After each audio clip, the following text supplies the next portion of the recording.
இன்னைக்கு டே 68. சின்ன சின்ன குழந்தைகளுக்கு சுகர் இருக்குது அப்படின்னு சொல்லி நிறைய பேர் இப்போ சொல்கிறது கேள்விப்படுறோம் இல்லையா? இது வந்து டைப் 2 டயபெட்டிக்னு சொல்லுவாங்க. இதை பற்றி நான் டீட்டெயிலாக சொல்கிறேன்.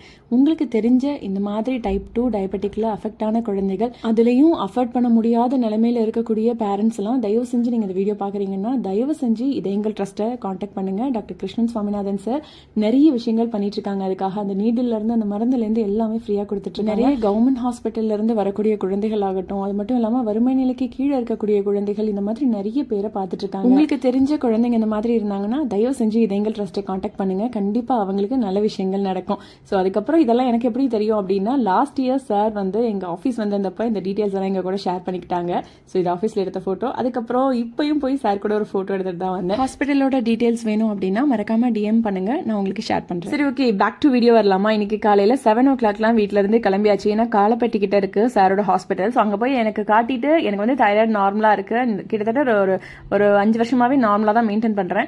நார்மலா இருக்குன்னு கேட்டோன்னே மனசு ரொம்ப சந்தோஷமா இருந்துச்சு. ஓகே அப்படின்னு சொல்லிட்டு அதுக்கப்புறம் வரும்போது நம்ம பெட் பாட்டில்ஸ் எல்லாம் அங்க நியர்பை இருக்க ஒரு பெரிய வெண்டர்டைன் தான் வாங்கிட்டு இருக்கோங்க. ஸோ அங்கே போயிட்டு திருப்பி நம்ம வாங்க வேண்டி இருந்துச்சு. ஸோ அதெல்லாம் பார்த்துட்டு என்கொயர் பண்ணிட்டு திரும்பி கிளம்பி வந்தோம். இப்போ பார்த்தீங்கன்னா ஏதோ டிகாத்லான்ல 60% ஆஃபர் அப்படின்னு சொல்லி போட்டிருந்தாங்க. ஸோ அதுக்காக போய் வாங்கலான்னு போனேன். கடைசியில் நான் ஒன்றும் வாங்கல. இந்த மாதிரி 2 ரைட் போயிட்டு திருப்பி கிளம்பி வந்துட்டேன். எனக்கு அது பெருசாக செட் ஆகிற மாதிரி தெரியல. சரி, ஓகே, வெயிட் லாஸ் பண்ணிட்டு மொத்தமாக வாங்கிக்கலாம் அப்படின்னு சொல்லி கிளம்பி வந்தாச்சு. வீட்டுக்கு வரவே ஆஃப்டர்நூன் மேலே ஆயிடுச்சு. வந்து கொஞ்சம் ரெஸ்ட் எடுக்கலாம்னு பார்த்தேன். பட் டைம் இல்லை, கொஞ்சம் வேலை இருந்தது. ஸோ அதெல்லாம் முடிச்சுட்டு அதுக்கப்புறமா ஜிம்மு கிளம்பி போயாச்சு. என்னால் எனக்கு ஒர்க் அவுட்டே சுத்தமாக பண்ண முடியல.